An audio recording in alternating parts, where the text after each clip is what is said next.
ଆନନ୍ଦପୁର ଗାଁରେ ରହୁଥିଲେ ଦୁଇ ଜଣ ବୁଢ଼ାବୁଢ଼ୀ।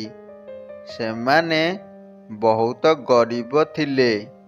ଆଉ ଜଙ୍ଗଲରୁ କାଠ ହାଣିବା ଥିଲା ତାଙ୍କର ପେଶା।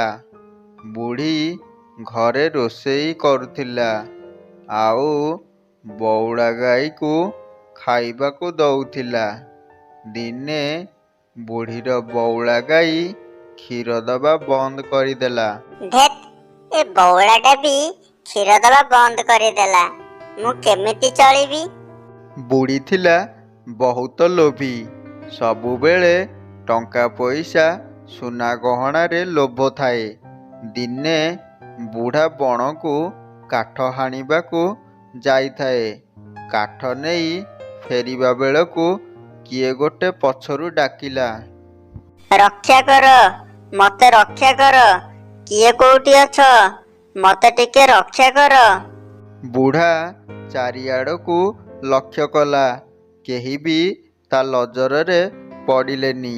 ସେ ପୁଣି ଆଗକୁ ଚାଲିଲା। ମତେ ରକ୍ଷା କର, ମତେ ରକ୍ଷା କର।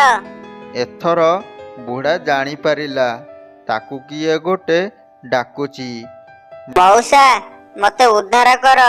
ତମ ସାଙ୍ଗରେ ତମ ପଡ଼ିଶାଙ୍କ ମଙ୍ଗଳ ହେବ। ହେ ମଉସା, ମୁଁ ଏଇଠି ଅଛି ପରା। ବୁଢ଼ା ଦେଖିଲା ବୁଦା ପାଖରେ ଗୋଟିଏ ଚଢ଼େଇ ପଡ଼ିଛି। ଚଢ଼େଇକୁ ଦେଖି ବୁଢ଼ା ଆଶ୍ଚର୍ଯ୍ୟ ହୋଇଗଲା। ଆରେ, ଇଏ ତ ଗୋଟେ ବିଚିତ୍ର ଚଢ଼େଇ। ଏତେ ସୁନ୍ଦର ଦେଖାଯାଉଛି।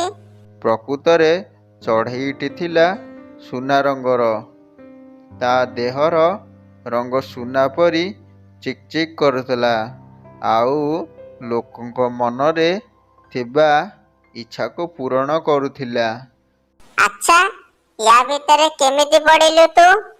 ସେ କଥା ପରେ କହିବି। ମତେ ଆଗେ ଏଇ କଣ୍ଟାରୁ ଉଦ୍ଧାର କର। ଉଦ୍ଧାର କରିବି ଯେ, ହେଲେ ମୁଁ କଣ ପାଇବି? ମୁଁ କହିଲି ନା, ତମେ ଯାହା କହିବ ତମ ପଡ଼ୋଶୀ ତାର 2 ଗୁଣ ପାଇବେ। ତୁ ଗୋଟେ ସାମାନ୍ୟ ଚଢ଼େଇଟେ, ମତେ ପୁଣି ଦାନ ଦେବୁ? ତା ଆଗରୁ ମୁଁ ତତେ ଜୀବନ ଦାନ ଦଉଛି। ବୁଢ଼ା କଣ୍ଟା ବୁଦାରୁ ଚଢ଼େଇଟିକୁ ବାହାର କରିଦେଲା। ମଉସା, ମୋ ଜୀବନ ରକ୍ଷା କଲ। ମୋଠୁ କିଛି ନବନି? ଥାଉ ଥାଉ, ଏତେ ଆଉ ଦାନ କରେନି। ଏମିତି କହି ବୁଢ଼ା ଘରକୁ ଗଲା ଆଉ ବୁଢ଼ୀକୁ ସବୁ କଥା କହିଲା। କଣ କଲ ତମେ? ସେ କିଛି ଗୋଟେ ଦବ ବୋଲି କହୁଥିଲା, ତମେ ନ ଆଣି ଚାଲି ଆସିଲ। ସିଏ କଣ ଦବ ବା? ସିଏ ଗୋଟେ ସାମାନ୍ୟ ଚଢ଼େଇଟେ। ଦେଖ, ମତେ ରଗାଅନି। ଚୁପ୍ କିନା ତା ପାଖକୁ ଯାଅ ଆଉ ତାଠୁ କିଛି ମାଗିକି ଆଣ। ହଉ, ମୁଁ ଯାଉଛି। ମଣିଷକୁ ଟିକେ ଶାନ୍ତି ନାହିଁ। ବୁଢ଼ା ଯାଇ ସୁନା ଚଢ଼େଇ ପାଖରେ ପହଞ୍ଚିଲା।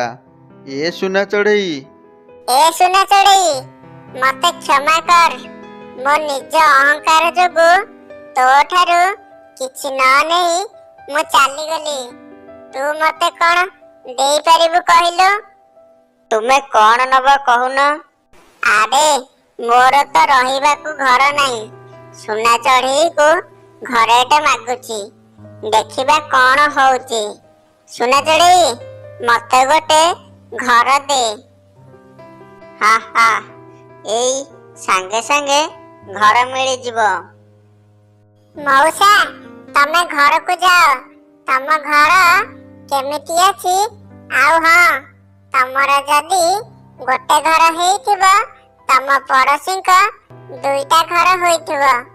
ବୁଢ଼ା ଘରକୁ ଗଲା ଆଉ ଦେଖିଲା ତାର ପଡ଼ୋଶୀଙ୍କ ଘର 2ଟା ଥିଲା।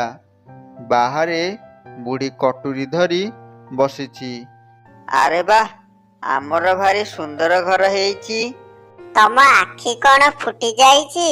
ସୁନା ଚଢ଼େଇ ଆମକୁ ଗୋଟିଏ ଘର ଦେଲା ଆଉ ପଡ଼ିଶାଙ୍କୁ 2ଟା ଘର ଲେଖାଏଁ ଦେଲା। ସିଏ ତ ଆଗରୁ ସେଇ କଥା ହିଁ କହିଥିଲା। ଏବେ ଯାଇ ସୁନା ରୂପା ଆଳି ଅଳଙ୍କାର ସବୁ ମାଗିକି ଆଣିବ। ହଉ, ମୁଁ ଯାଉଛି। ସୁନା ଚଢ଼େଇ, ଏ ସୁନା ଚଢ଼େଇ, ମତେ ସୁନା ରୂପା ଆଳି ଅଳଙ୍କାର ଯାହା ତୋ ପାଖରେ ଅଛି ସବୁ ମତେ ଦିଏ। ଏଇ ନିଅ, ଏବେ ଯାଅ, ଦେଖିବ ତମ ଘରେ ସୁନା ରୂପାରେ ଭର୍ତ୍ତି ହୋଇଯାଇଥିବ। ବୁଢ଼ା ଯାଇ ଘରେ ପହଞ୍ଚିଲା ଆଉ ଦେଖିଲା ତା ଘର ଆଗରେ ଯେତିକି ସୁନା ରୂପା ପଡ଼ିଛି ତା ପଡ଼ିଶାଙ୍କ ଘର ଆଗରେ ତାଠାରୁ 2 ଗୁଣ ସୁନା ରୂପା ଥୁଆ ହୋଇଛି। ସୁନା ରୂପା ତତେ ତ ମିଳିଗଲା, ଏବେ ଖୁସି ତ? Sorry viewers, next part will be continued.